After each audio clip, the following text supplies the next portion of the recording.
Welcome to the intersection of technology, cybersecurity, and society. Welcome to ITSP Magazine. You're listening to a new episode of Stories from Space podcast, where your host, Matthew Williams, examines the history of human spaceflight, the breakthroughs that revolutionized our understanding of the universe and our place in it, and the brave individuals who work tirelessly to advance the frontiers of our understanding. Knowledge is power, now more than ever.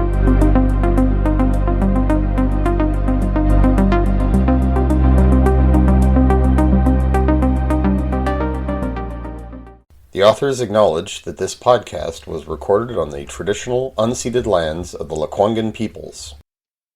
Hello, and welcome back to Stories from Space. I'm your host, Matt Williams, and today we are going to be capping off our ongoing series about the proposed resolutions to the Fermi Paradox by looking at what is known as the SETI Paradox. Now, this theory essentially states that what if the reason we haven't heard any transmissions or seen any evidence of extraterrestrial civilizations is that everyone is listening, but no one is broadcasting? Everyone is listening to the cosmos for signs of transmissions from other potential civilizations, but no one is broadcasting messages of hello, greetings, is anybody out there? And possibly out of fear, but for any number of reasons. Now, a key point to all of this is the distinction between what is known as passive SETI and active SETI, which has really only become formalized in recent years. Passive SETI describes listening to the universe for signs of transmissions, whereas active SETI consists of trying to make contact with extraterrestrial civilizations by sending messages. And this has since come to be known as Messaging Extraterrestrial Intelligence, or METI, which in recent years has become its own separate field. And as we explored in previous podcasts, SETI experiments have been going on since the 1960s, even though there were a few predecessors, a few Pathfinder studies, such as those conducted by Nikola Tesla, in particular in 1899, while he was conducting experiments in his laboratory in Colorado Springs. However, arguably the first true SETI experiment was Project Ozma in 1960, which was conducted by Cornell astronomer and inventor of the Drake equation, Frank Drake, and his colleagues at the Green Bank Observatory. So it's fair to say that SETI experiments go back at least 60 years at this point, and in that time, only a few METI experiments have been conducted. In fact, the concept itself didn't really emerge as a distinct idea until 2006, when Russian scientist Alexander Zaitsev coined the term, and he said that the science known as SETI deals with searching for messages from aliens. METI science deals with the creation of messages to aliens. Thus, SETI and METI proponents have quite different perspectives. SETI scientists are in a position to address only the local question, does active SETI make sense? In other words, would it be reasonable for SETI success to transmit with the object of attracting ETI's attention? In contrast to active SETI, METI pursues not a local and lucrative impulse, but a more global and unselfish one, to overcome the great silence in the universe, bringing to our extraterrestrial neighbors the long-expected annunciation, you are not alone. And as I said, the history of METI, the number of experiments that have been conducted, it's humble compared to the many SETI surveys that have been conducted over the past 6 decades. And these experiments, they benefited not only from NASA support and support from the Soviet government to Soviet's own experiments, but in more recent years from the private sector in the form of Breakthrough Listen, which is the largest SETI survey ever conducted.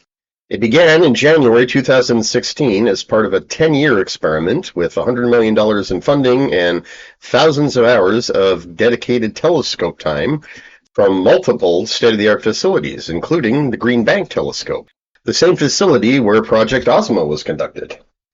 Nevertheless, METI experiments have been going on for almost as long as SETI experiments have, and the first attempt was in 1962 when a team of Soviet scientists from the Evpatoria Planetary Radar Center in Crimea sent what's known as the Morse message. And this consisted of a radio transmission sent in Morse code, which relayed the letters MIR, or Mir, the Russian word for peace, followed by Lenin and SSSR. In 1974, the most powerful and famous broadcast was sent to space from the Arecibo Observatory in Puerto Rico. And this was known as the Arecibo message. And it consisted of a 1,679-bit transmission arranged into 73 lines with 23 characters per line in binary code. And binary code was specifically chosen because it was believed, then and now, that mathematics is the only universal language that an extraterrestrial intelligence would be capable of recognizing that would not be tainted by cultural bias or what have you. And when the code was broken down, it revealed a set of simple images that showed the Arecibo telescope, the solar system, a representation of the double helix structure of our DNA, a stick figure of a human, and some of the chemicals that are integral to terrestrial life. And this message was aimed at the globular star cluster M13, which is roughly 21,000 light years away near the edge of the Milky Way, which was seen as a good candidate for hosting sun-like systems and possibly Earth-like planets. So it seemed like a good candidate for making contact with civilization. And by the turn of the century, and with the end of the Cold War, there were renewed attempts and renewed interests.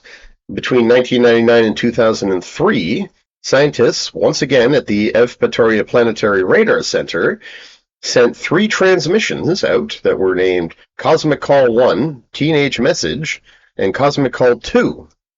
And whereas the 2 cosmic calls consisted of code denoting the alphabet, numbers, the periodic table, and scientific concepts, the teenage message consisted of an analog message encoded in music with digital data, including images and text, and a coherent sounding signal. And in 2008, NASA followed this up by transmitting the song Across the Universe by the Beatles towards Polaris, otherwise known as the North Star. This was done using the 70-meter or 230-foot dish of NASA's Deep Space Network, located at the Madrid Deep Space Communication Complex. And this event marked a number of anniversaries. In addition to NASA's 50th, it was the 45th anniversary of the Deep Space Network and the 40th anniversary since the song's recording. And speaking of anniversaries, in 2012, which coincided with the 35th anniversary of the WOW signal, which was the most compelling radio transmission from space ever recorded in 1977, and which is still considered by many to be the strongest candidate for a possible transmission from an extraterrestrial civilization. So to mark this occasion, a reply signal known as the WOW reply was transmitted from the Arecibo Observatory, and it consisted of more than 10,000 Twitter messages and videos submitted by celebrities and willing participants. And in 2016, another campaign known as a Simple Response to an Elemental Message was transmitted from the ESA's Sombrero station towards Polaris, and this message consisted of 3,775 worldwide responses to the question, how will our present environmental interactions shape the future? And this was accompanied by a series of images of Earth. And as I mentioned, in 2016, Breakthrough Initiatives, which is responsible for Breakthrough Listen, the largest and most dedicated SETI experiment to date, alongside this, they launched Breakthrough Message as well in 2016, which was an international competition to create an interstellar message and to encourage debate and raise awareness of how humanity could someday communicate with extraterrestrial intelligence and whether or not we should attempt this. As such, there's no plans to send the message yet, Not until a long, wide-ranging debate has taken place between scientists and world leaders about the ethical implications.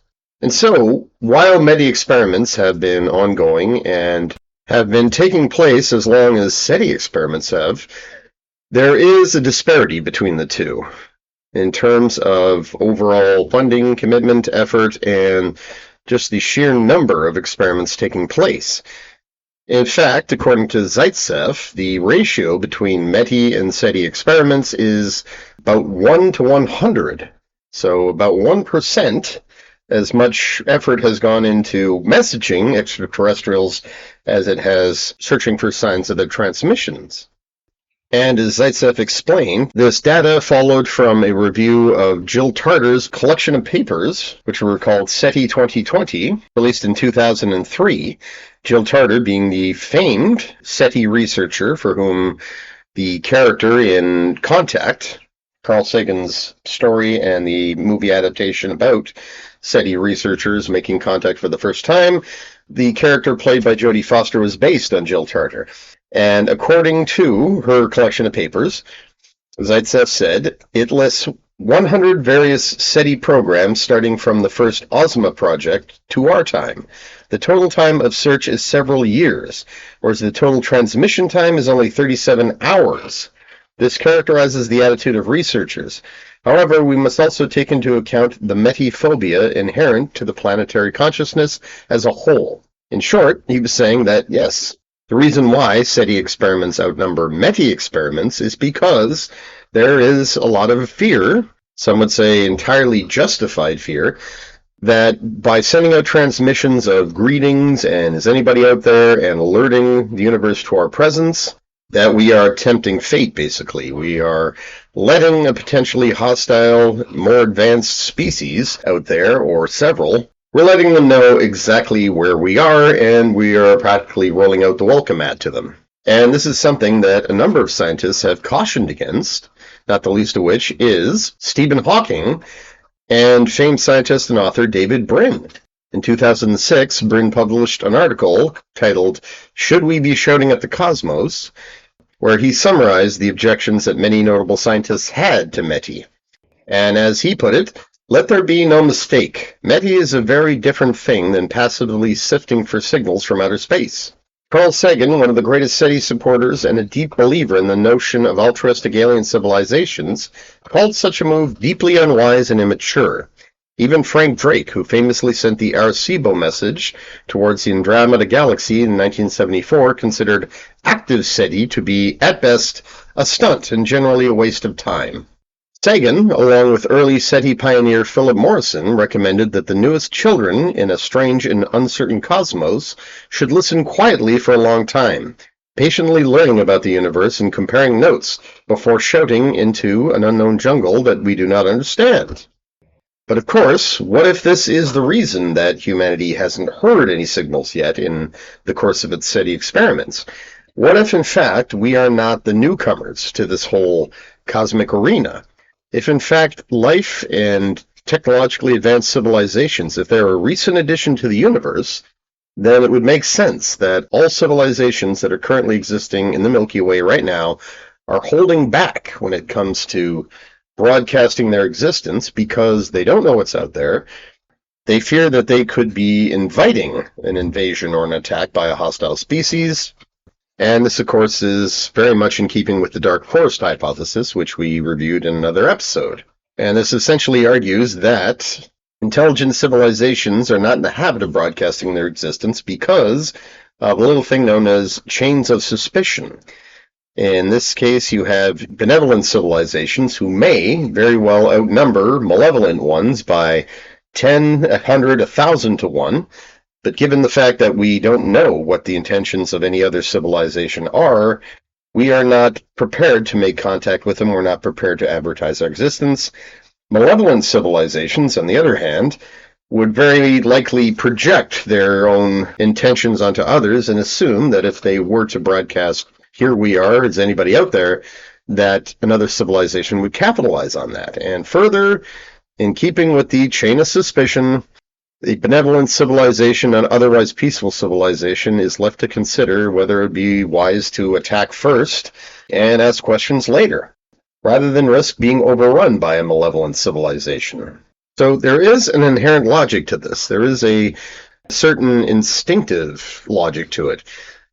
Oftentimes it's assumed that extraterrestrial intelligence will be more highly evolved, more advanced than we are. They can't possibly be worse than us, is often the reasoning too. So this does introduce a bit of Machiavellian scheming into the mix, a certain sort of realism or realpolitik. It recognizes that an extraterrestrial intelligence out there, it's likely to have the same instincts as us, self-preservation, fear of the unknown, and so therefore they're not going to give their position away. They'd much rather find out who's out there, get a feel for things first. However, this hypothesis' chief strength may also be its biggest weakness. It assumes, like many other proposed resolutions to the Fermi Paradox, a certain uniformity of motive. It assumes that all extraterrestrial civilizations in our universe today, certainly within our galaxy, are all following the same basic protocol. Stay quiet, don't broadcast. And so it would only require one civilization or a minority of civilizations breaking with this protocol, and you no longer have a great silence. And as the history of METI on Earth shows, that there isn't even uniformity of motivation for us as a single species. We don't follow this basic protocol where we refuse to broadcast. We've done it several times, and there are people and organizations, all they really need is access to a radio telescope. And so if the means exist, they will do it. They'll send out a signal. And as Douglas Vakoch, the president of the METI Society, he argued that if, in fact, the message were ever detected, we would not be able to prevent a cacophony of responses from Earth. So any transmissions that are sent out are likely to get a ton of answers. At which point you could say goodbye to the great silence and hello to the great hubba, or the interstellar message board, because there's going to have to be some kind of organization to all these signals, all these calls, who's talking to who, wait, was that for us, or was that meant for Earth, Proxima Centauri b, what have you. Now that still leaves room for the possibility that what we're seeing right now, since humanity first began using radio telescopes and radio transmitters roughly a century ago, is a lull. That there is a period of silence, which is caused either by a lack of advanced civilizations in our galaxy right now.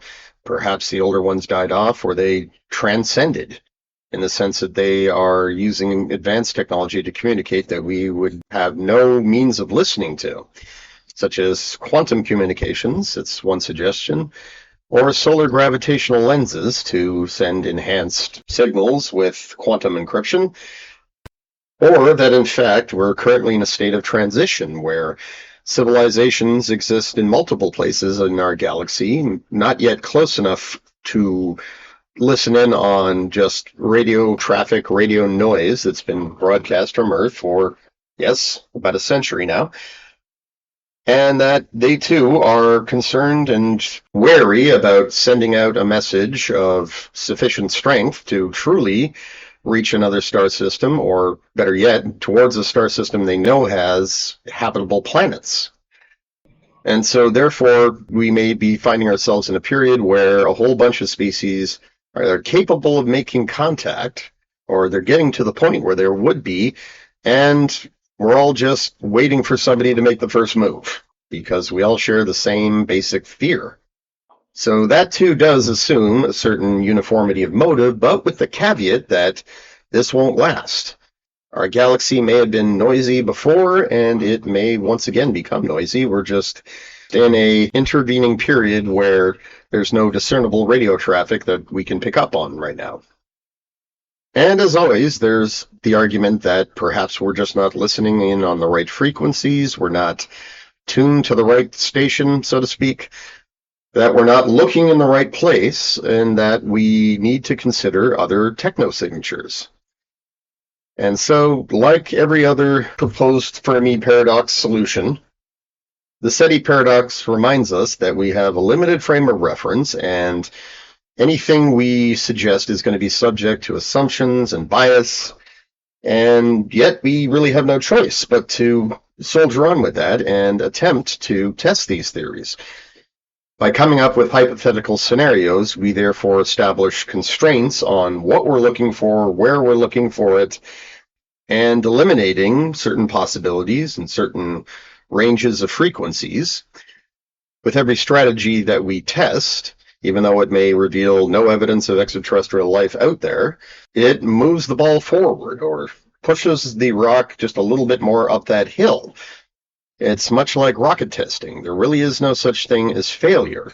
You test again and again and again, and you accumulate data over time, and this is how ultimately success becomes routine and habitual.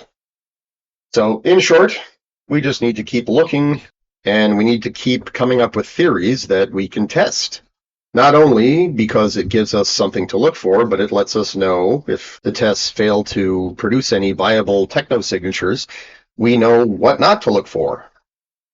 And frankly, I can think of no better words to conclude this segment on proposed resolution to the Fermi Paradox. Keep looking, keep theorizing, keep testing, keep moving the ball forward. Because if something is in fact out there, if there are advanced and technologically inclined civilizations, some of which may be far more advanced than our own, we will find it eventually. So thank you to my listeners who have been with this podcast and this segment there from the beginning. For those who joined later on, I recommend that you go back and check out all episodes with the tagline, "Where is everybody?" Because there are some very, very fascinating answers to that question. And I've enjoyed it immensely, reading about them and researching the different theories, the different proposed hypotheses over the years, and really just wanted to share the same sense of inspiration and awe and mystery that they instilled in me. And I hope that I've accomplished that here, at least to a point. So tune in next week when we will be discussing the Chinese space program, its inception, its evolution over time, and what it is poised to do in the coming years and decades. We'll also be looking at the Indian space program and expect additional episodes on indigenous astronomy, where we take a look at the Mayan traditions and the traditions of the indigenous people of the Pacific Northwest. In the meantime, thank you for listening. I'm Matt Williams, and this has been Stories from Space.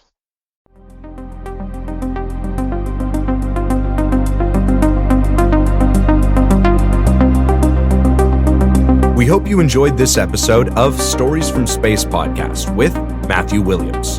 If you learned something new and this podcast made you think, then share itspmagazine.com with your friends, family, and colleagues. If you represent a company and wish to associate your brand with our conversations, sponsor one or more of our podcast channels. We hope you will come back for more stories and follow us on our journey. You can always find us at the intersection of technology, cybersecurity, and society.